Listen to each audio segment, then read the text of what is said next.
Reading in my life is relaxation. You feel better afterwards.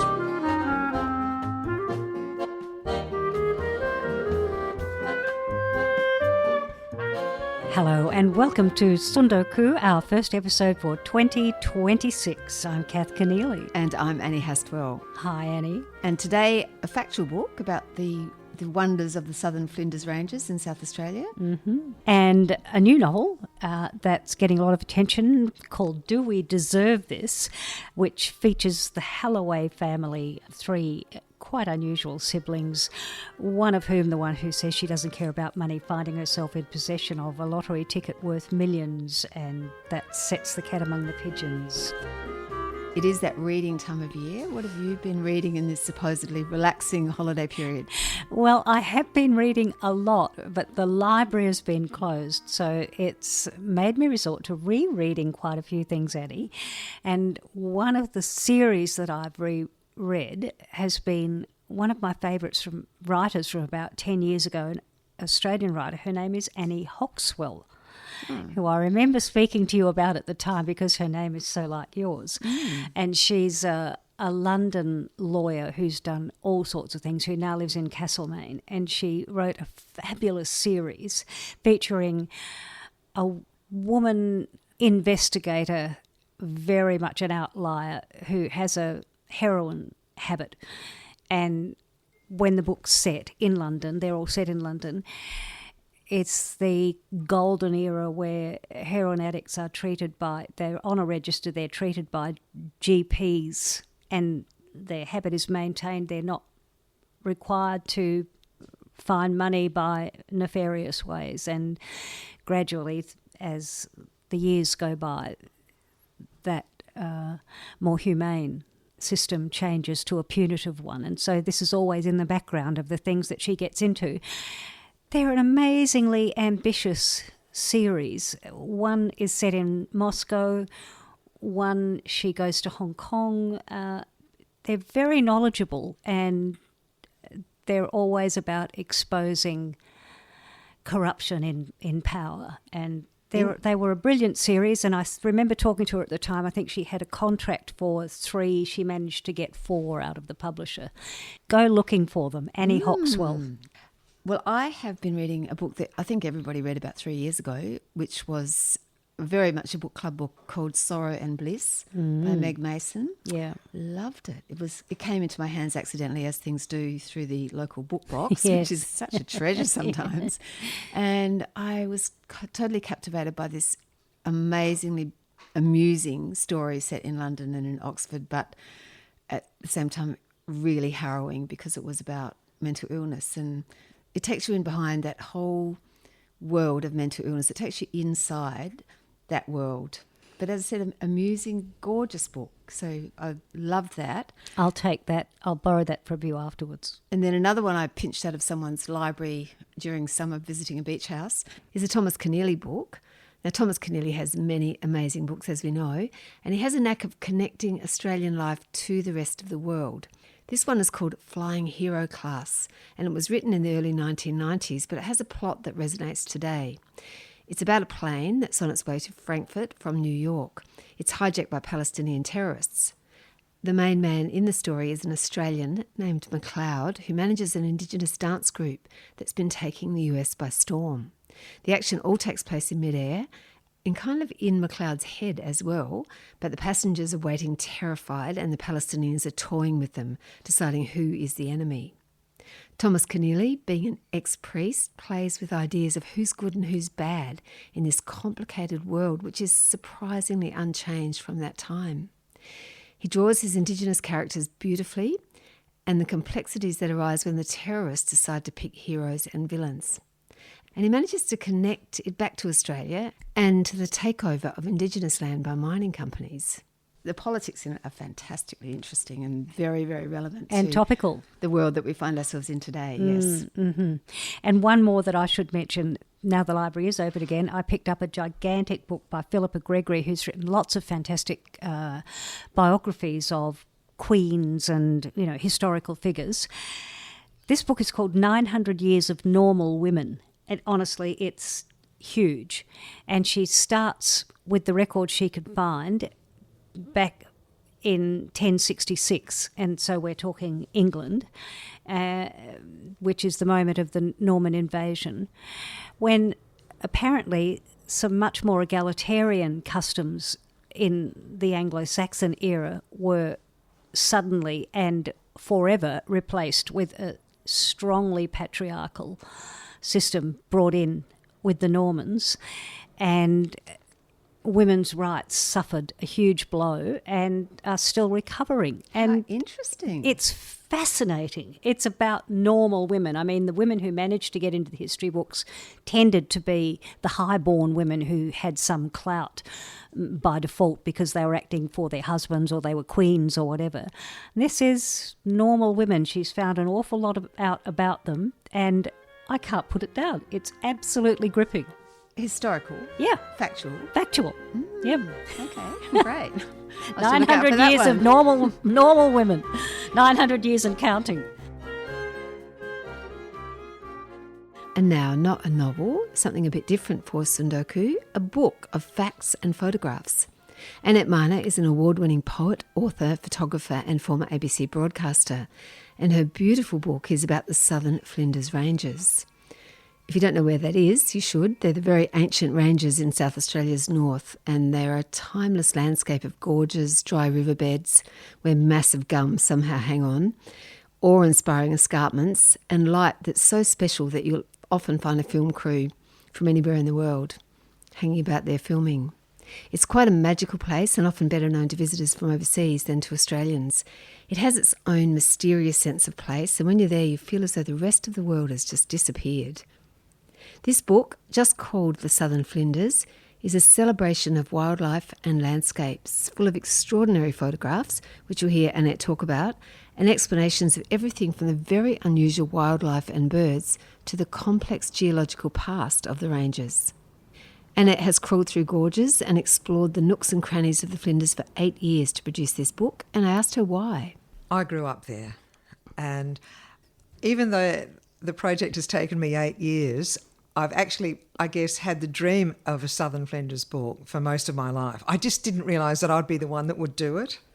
There are so many extraordinary, beautiful things about the area that I call the Southern Flinders. That's the other thing, because this wasn't done with a committee. It's kind of my vision of what the Southern Flinders area actually is. You can set the borders. That's right.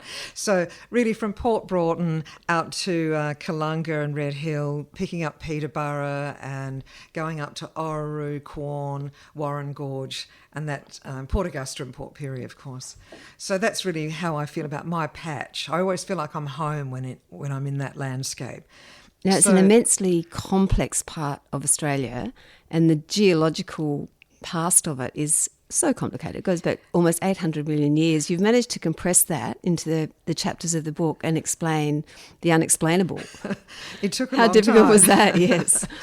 It was a really interesting process because I looked at the work done by geologists in various areas and then collated the story and then rewrote the story in a kind of language that I thought, through my years as a broadcaster and also as a writer, I felt confident that I could take that research and distill it into the kind of language that us ordinary people who are not trained geologists would understand. And it is an extraordinary story. The fact that a long time ago we've got rocks that started to build basins and hollows all the way from Kangaroo Island way up to the Northern Flinders, and that eventually as the plates on the earth started to collide, that's what caused the Flinders Ranges to rise.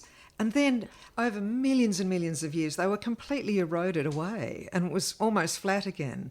And then in the last 60 to 100 million years, more pressures in the plates of the earth have caused them to rise again. And isn't that a marvellous story? It's extraordinary, isn't it? It's almost like a wave. And then it's created all this extraordinary life. It has. Which is what your book is about, these amazing photographs of birds and the critters that have come to be in this part of the Flinders. Well, the ranges have a lot of gorges and they are homes of such diversity because they're not on a plain, so they get less sunlight in a river gorge. than the surrounding plain. That's just the way the light moves from the sun. Of course, there's more shadow, so there's more likely to be more water.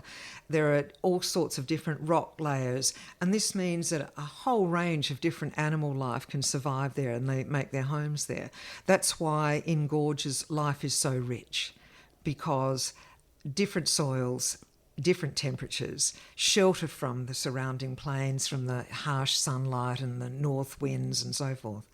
So that's why the gorges are incredibly rich of life. It's a land of contrasts, as I'm sure it sounds like a line from a tourism brochure, but it is.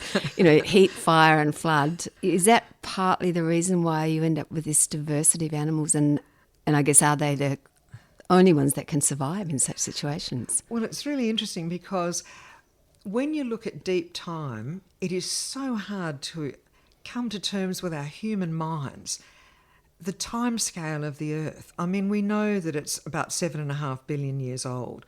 We know that the first life in microbe form seemed to be around, 2.5, 3 billion years ago, something like that. Forgive me if I'm half a billion years out.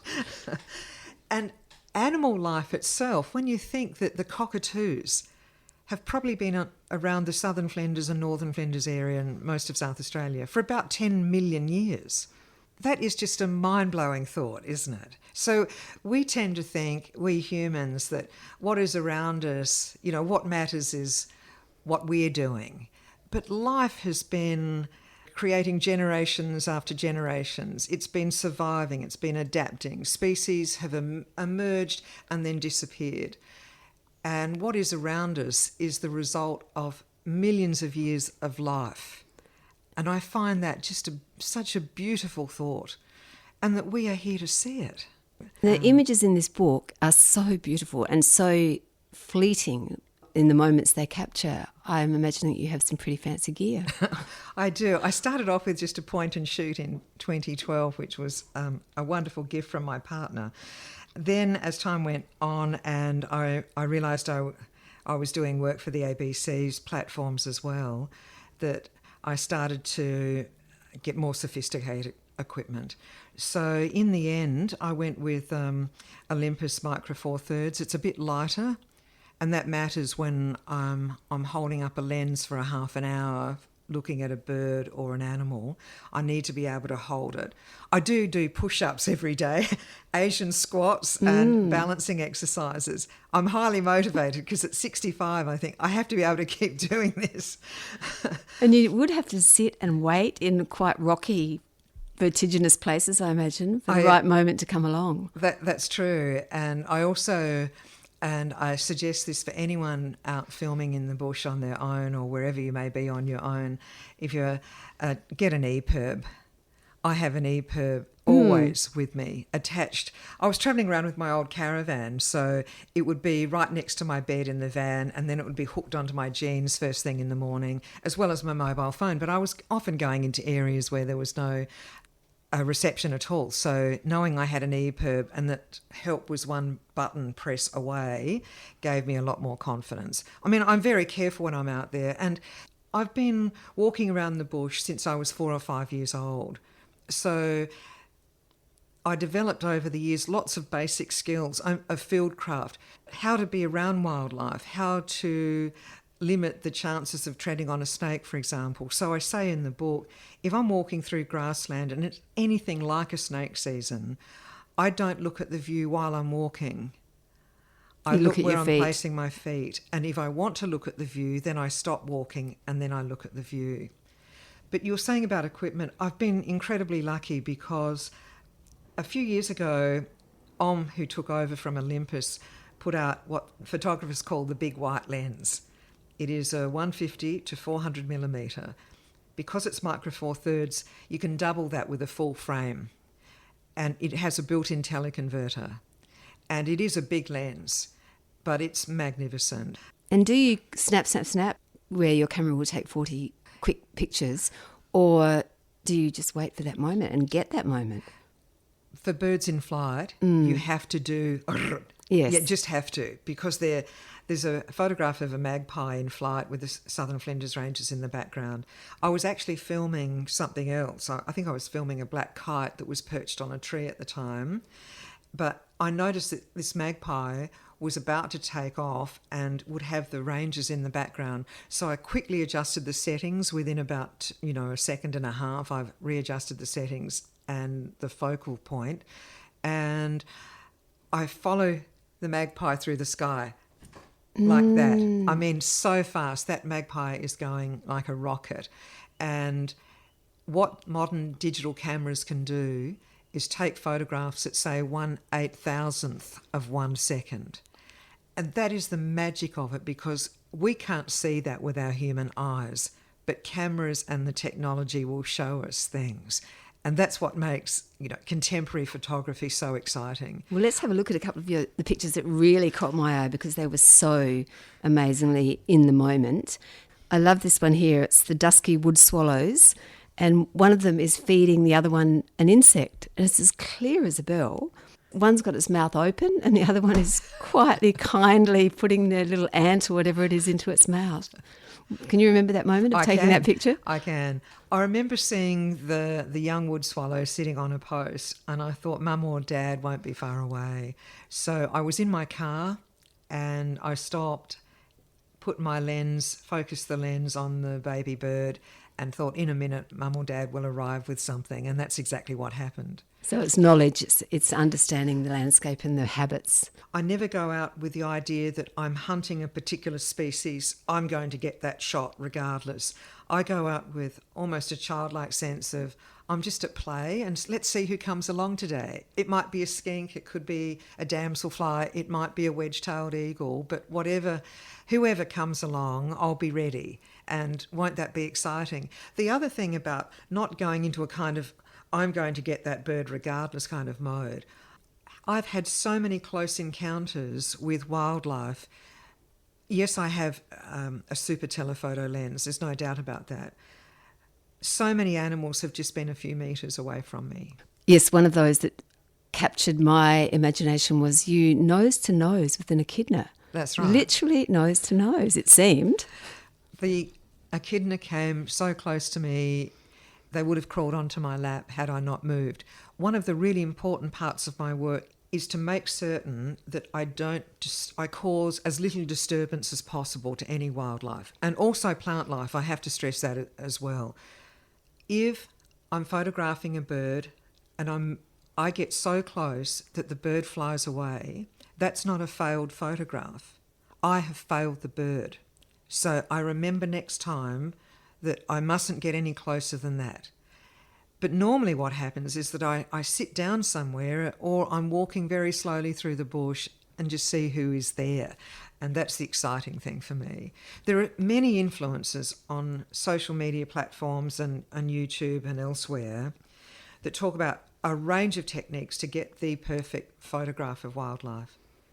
But I never hear them speak about the well-being of the wildlife themselves. And for me, that's absolutely critical. I'd much rather give up, an award-winning photograph than disturb an animal. There's a photograph I have of a cicada right at the back of the book, and you don't often see them. We often hear them, but we don't often see them. I could have got a proper identification if I'd taken that cicada away and killed it and then sent it off to a scientist, or done some other thing whereby I could measure the length of it. But that's not how I work. I'd rather not get the perfect identification than interfere. Nature is already under such pressure. The last thing we need are bird and wildlife photographers stalking animals in the bush. And yet there must be quite a few up there, quite a few people out there stalking animals in a place that's as rich with bird life in particular. Well, I see it certainly online. And I wonder how people got that photo, and frankly, I don't really want to know. But while I'm talking about the book, it's really an integral part of my work is to let people know that you can get beautiful photographs of wildlife, but be in the background of their lives. If I'm in the foreground of their lives, I've made a mistake. Or if they choose to come to me to say hello, and sometimes they do, that's perfectly fine. I say hello and then I give them back their space immediately. I don't hang round them. I just say hello, lovely to meet you. I'll take a couple of quick shots and then I'll leave you be. And I turn away and I don't look back at them because I might suddenly turn into a predator if I'm looking back at them and making eye contact. So I just leave them be. I was filming up at Blue Range near Quorn. I went up there in 2 separate visits to film yellow-footed rock wallabies, and so on day 8 I had my camera set up. I'm walking slowly through the gorge and I see this beautiful yellow-footed rock wallaby male hopping toward me. He sees me, sums me up and decides to keep coming toward me anyway. I quickly take the photograph. It's such a rare image. It's making me tear up actually remembering it, because he trusted me enough to keep coming toward me. I take the shot. He's in midair looking toward where he's going when I get the photograph. I quickly take the photograph and then I walk away as fast as I can and don't look back at him, so he has his path. I don't want to make him have to turn around or change direction or stop. Sounding like Saint Annette of the Southern Flinders. But no, it's lovely to have that engagement with animals, to feel that you're part of their world. That's how it's been my entire life, and now I can show people what I've always been able to see, what I've always been able to experience. I can show that to people. But as I said, part of the story is that connection with wildlife. It's a respect. And I say in the introduction that my approach to photography is that the photograph is always secondary to their care, because I'm a visitor in their home. I'm going to share with you my favourite picture. There are many, but I just love this little fellow because, where is he? So here on page 164 we have a diamond firetail in the Beetaloo Valley, and it's the most glorious little bird I've ever seen. It doesn't even look real. It's got a spotted tummy, it's got some red under its wings, brown wings, a bright red beak. He's adorable. Diamond firetails need grasslands to survive, and they are endangered in many areas of South Australia, and I think they have statewide classification of being vulnerable to extinction as well. They need native grasses to survive, and they are extraordinary little birds. When she is looking for a mate, he has to dance for her with a long stem of grass in his bill, and that's how she makes her selection. They are exquisitely beautiful. So many of the world's finches have these magnificent colours and patterning. When you see one in the wild, like I did that particular day, it just takes your breath away. As you said, you can't quite believe that they're real. It looks like a collage. It really does. They do. The image does look like a collage, but it isn't. And they really do look that beautiful. So it's a pretty hard question to ask in a book like this, but did you have a favourite moment with an animal, or do you have a favourite picture? It's a really interesting question, and I'm often asked, do I have a favourite species of bird or animal? All I can say is the moment I am out there filming and I see a bird maybe in flight or an animal walking along the ground, or it could be an ant and I'm using a macro lens, nothing else in the world exists except that moment. So for however long that may be, that particular animal or that particular plant is my favourite. I spent a total of 7 to 8 hours over 2 days filming a single plant, one of the rarest plants in the world, a spiny daisy. And I have to say, for the 4 hours the first day and then the 3 or 4 hours the next day, nothing else existed. I was just in a zone exploring a plant that only grows about a foot high, and the area I was filming was only a metre, maybe a metre and a half wide. But there was so much to see with that 60mm macro lens. It was like going to another planet and exploring a world I'd never seen before. And that's what photography does for me. It helps me to learn. And if I can share my learnings with people who, for a whole range of reasons, they're overflowing, busied lives, the fact that they haven't had the chances that I've had growing up in the country to learn my field craft, how to be out in the wild, for all sorts of reasons that they haven't had the chance to do what I've been able to do, it's my joy to share it with them. Author and photographer Annette Marner talking about her book, The Southern Flinders. It is available at some bookshops, but you can order a copy through her website, and we'll put the details in the show notes. And now moving to something completely different, Annie. And this is a book that I thought would be a lot lighter and fluffier than in fact it is. It's called Do We Deserve This? So the cover shows you a suitcase bursting with green notes. And I would just say the colours denote a certain kind of book that I probably wouldn't pick up. Yeah. It's that lurid green and the pink. Mm-hmm. Although now we look, they're purple, green and kind of gold, aren't they? So it suggests that I think there might be something behind that. Eleanor Elliott Thomas is the writer, and she's concocted a family of siblings, all of whom are kind of in their 30s and 40s, mature. They're all well along the way in their careers, except for Bean, who's a bit of an outlier. She says she doesn't care about money, but she's bought a lottery ticket on her mum's instructions, which turns out to be a winning ticket. And the family are all gathered together, one of whom is an ageing rock star who's scrabbling to keep his position in LA. He's a brilliant concoction. And there's an absent dad who turns up again. The mum, who's been a very average sort of a mum, has a car crash at the beginning of the story and is teetering on the verge of life and death, which of course might make rather a difference to inheritance matters and so on. And it all makes for quite an interesting and compelling and rather confronting in some ways story. So when I talked to Eleanor about it, I asked her whether she'd started off with the idea of writing a novel about siblings in particular.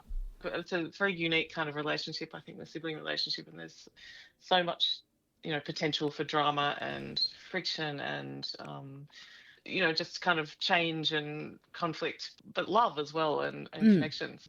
So, yeah, I kind of knew that I wanted to write about siblings. And then, I had this idea. I think I was feeling, when I started writing it, I just got a book deal, my first book deal for the publication of my own book, and I was just feeling very lucky. And I was thinking about all the things that can happen in your life that are so out of your hands, really. That, I mean, obviously, getting a book published, part of that is in your own hands because you've got to write the book and get it published. But it also has a lot to do with, just luck. And so I was thinking about, I was feeling really lucky, and I was thinking that I kind of wanted to write something that was exploring those ideas about luck and about all the things in life that kind of can determine how your life pans out, which you don't really have control over, like I guess there's money and there's race and class and gender and all these kinds of things. So that was kind of the root of the idea. And then I thought, what's the most obvious kind of lucky thing to happen is you win the lottery. So excellent. so that's where the idea emerged from.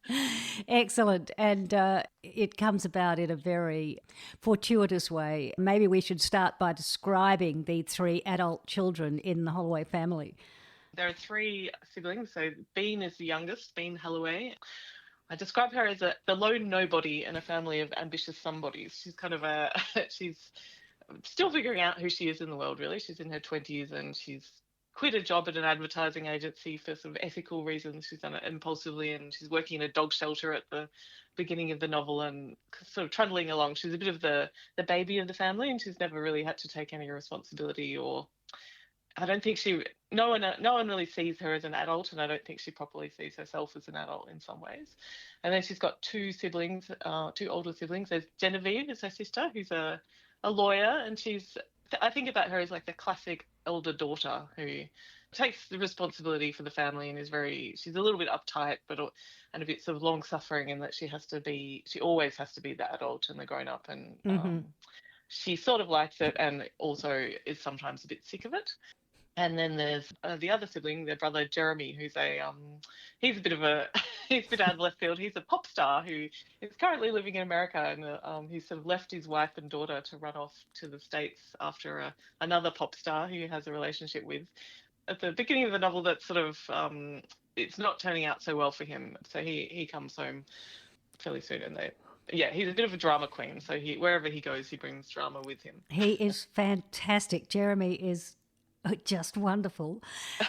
We've left out the kind of matriarch and Yes. very important member of the family. And I have to say that reading the book and where the siblings are all interacting with each other and recalling the traumas of their childhood, the kind of ongoing traumas of neglectful mother, they're all acting out this damaged childhood in their different ways. And I must say, it made me pretty uncomfortably tense and anxious for a lot of the reading time. Oh, no. And well, I think that's going to happen with anybody whose family might have some of those same characteristics, and that would be a lot of the population. Yeah, well, I guess none of us have perfect upbringings, do we? So, but yeah, I'm sure there'll be sort of resonances in different ways for lots of different people, I imagine. Yeah, well, as a description of family dysfunction, I think it's absolutely superb. And Mother Nina does score pretty low on the maternal adequacy scale. Yeah, But she does. She's not. As not I the read greatest that, mother I in the world. thought you're so strong on sort of feminist awareness in other ways. I can't imagine you're really wanting to cast her as monster mother. No, I mean, I think as I was trying to write it, I wanted the siblings to still, they have a very strong connection with it. She's quite a powerful figure in their lives, and she's quite neglectful of the kids, and she's very self-involved, and she cuts them all off when they reach adulthood, basically, and sort of is like, well, you're off on your own in the world. But she's also had a very difficult upbringing herself, as is revealed later in the book, which I probably shouldn't. Probably won't go into in any detail, but she comes from her own trauma, I suppose, and has been formed by the world that she grew up in as well. So I didn't want to make her a completely unsympathetic villain character, because I think people are complex, and it's a mix of nature and nurture. But I think there is usually a reason why, if people aren't great parents, that doesn't come from nowhere. No, usually. So no, absolutely no. Our Nina, anyway. Nina's fantastic. She's a brilliant character. So yes, Genevieve, poor Genevieve. I'm an eldest daughter of, with numerous siblings, and I felt with her. I wondered if you could just describe where she finds herself and what stage of her life and what things are going on for her at the beginning of the book. Yeah, so she's a lawyer, and she's applied for a promotion at her law firm. She's hoping to get promoted to partnership. She's as I said before, she's very responsible. She's married. She doesn't have any children, but she's married to this guy, Rob. And we find out not too far into the book that Rob has some issues with gambling. So Genevieve has tried to, because she's very responsible, she's kind of tried to set herself up so financially, and she and Rob have bought a house together, and all that is sort of falling down around her ears a bit, in the sense that because of Rob's gambling problems, they find themselves in a lot of debt, and so she's having to shoulder the whole responsibility for that. So that's where we find her, and she's also always the responsible one in the family. So when things are going dramatically badly in the family, I think she's always the person who has to collect the pieces and look after what's happening, and she's feeling a bit weary of that position, I think, at the beginning of the novel. You give some very beautiful, poignant little flashbacks to things that have happened in the past, where she's been left to drag up Bean, really, while Nina gets on with other things. And some of the situations she finds herself in are so heartrending, and they're only lightly touched on, but the huge burden she feels making herself responsible for everything going right in the family, that's just, well, it's classic, and it's beautifully observed. Oh, thank you. Yeah, well, I think it is. It's such a. I'm because I'm actually the youngest sibling in my family. I've got one older brother, he's probably more of that. Has more of that role than I do in my family, but we have a really nice relationship, and I'm fortunate, and I haven't had to have. I always feel like I have to make that clear when I talk about this book. My brother's lovely, and we have a great relationship. So it's not based on lived experience in terms of the sibling dynamics, but certainly I certainly know a lot of people, a lot of friends and family members, just people I've kind of met throughout the years who have had that particularly, yeah, that sort of eldest daughter thing, people women in particular, even if they're not the oldest in the family, if they're the daughter, If they're they the tend eldest to, daughter, that it yeah. falls on them. Yeah, that's right. That's And right, and I think it's a bit of it's almost a cliche, but it is for a reason, I think, because yeah, and I these are see that pattern. that's right, and they're the relationships that never go away, aren't they? The sibling Yeah, relationships right through that's your right. life. Bean is definitely the most lovable of the three. She's a total darling, and she seems the most lost, but she's able to be very straight with herself. In fact, she's really the most evolved, perhaps morally, of all of the siblings. And then I thought it was a brilliant stroke to give her the way that you do, the balance of power in this new situation.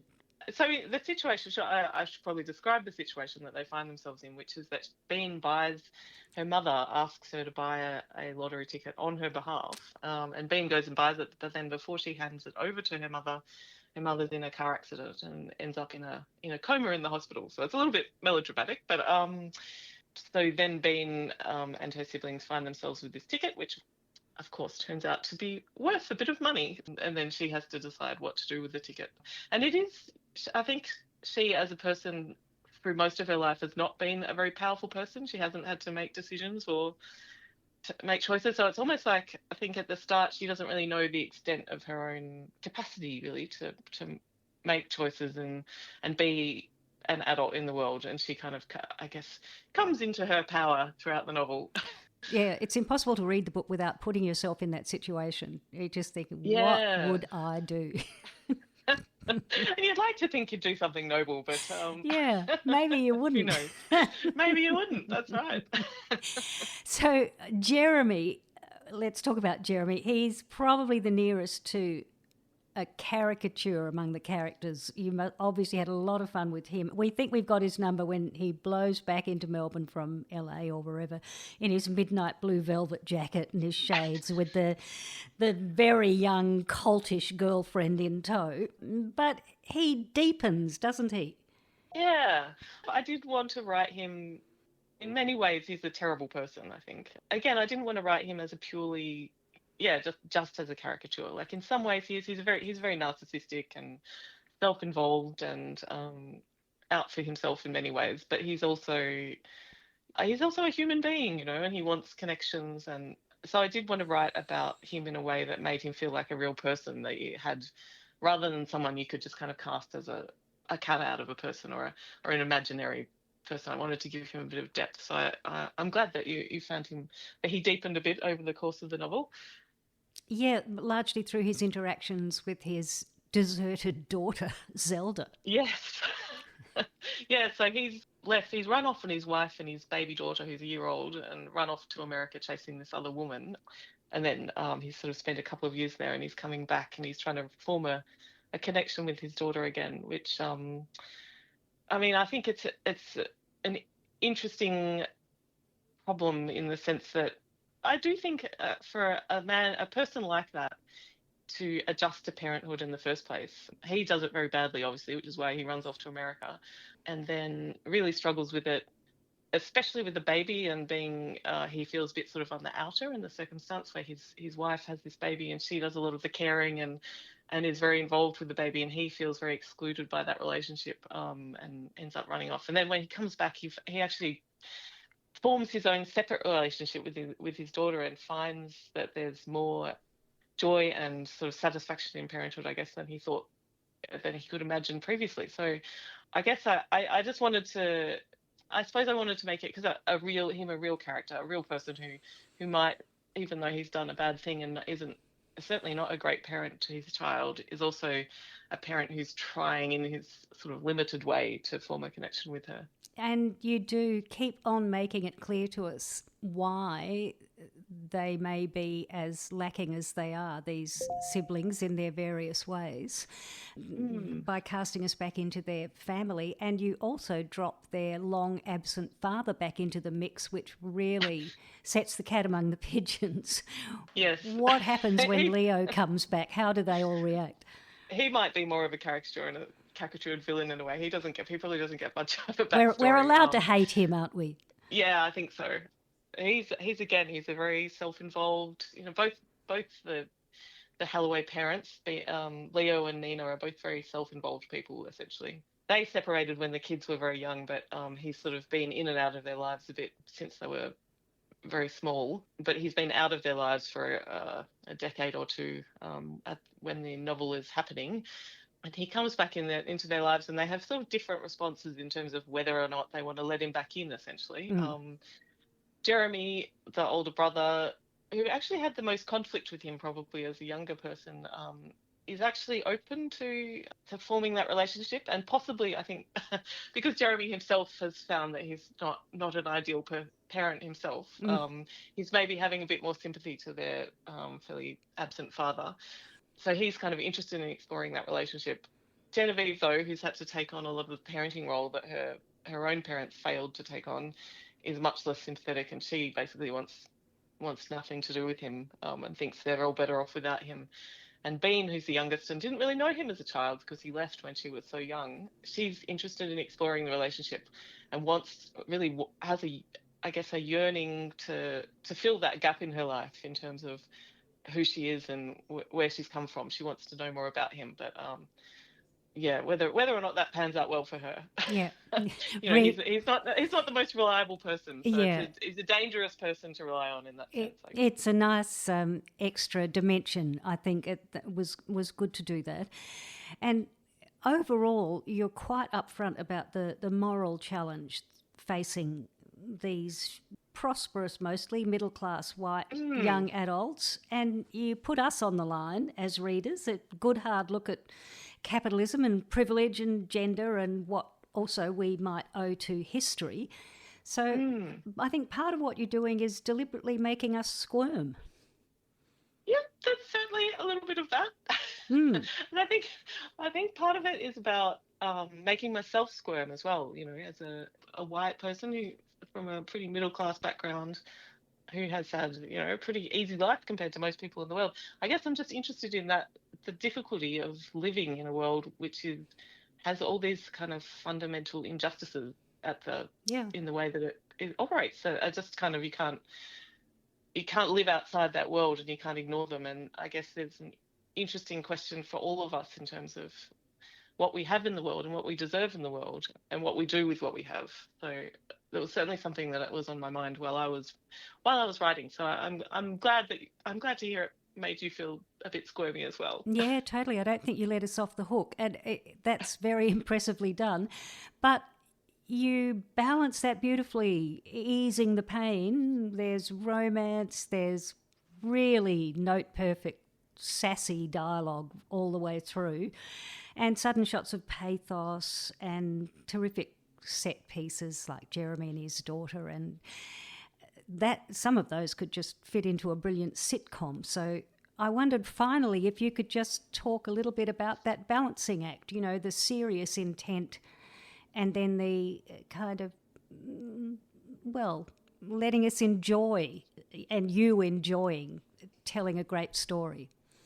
I guess as a reader, I read very widely. I read a lot of different things, but probably almost all of my favourite novels, with very few exceptions, have elements of humour kind of threaded throughout them, even if they're very serious novels dealing with very serious things. I just think that life is a very big and complicated and also a very absurd and funny thing, I guess. And I feel like you can write things that are very serious. I mean, you can write about things that are very serious, but also write them in a way that is also fun, because there is, humour and funniness even in the darkest moments. So I guess that in my own life, I realised this. My first novel was a opposite of success, and it was a comedy, but I don't think I even entirely realised it was a comedy until other people read it and they said, "Oh, you've written this comedy." I thought, "Oh, yes, I have, I suppose." It's not, but it's not. I think that's just. It's a little bit just innate in the sense that I think that's just how I live in the world, and it's certainly how I cope with a lot of the sort of more difficult and darker side of the world, is through finding comedy in it. So, and some of my favourite, not just books, but also TV shows and, just art generally. I love shows like Succession and The White Lotus, and, even comedies like Fleabag. I think that there's a lot of comedy that is dealing with very very serious and emotional things, but which is also very funny. Eleanor Elliott Thomas talking about her novel from Text Publishing, Do We Deserve This?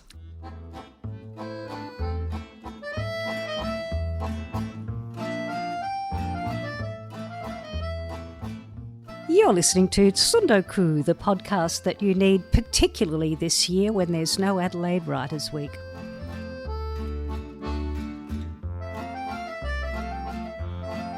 That's it, almost, for another Tsundoku from me, Kath Keneally. And me, Annie Haswell. And we do encourage you to send us just a little voice memo about whatever you've been reading that's really grabbed you. We'd love to hear. It is the time of year when everybody's been reading a bit more than usual, so if you've loved something, old or new, we'd love to hear about it. Contact us at sundokucast@gmail.com. And look out for us on Instagram. Do that.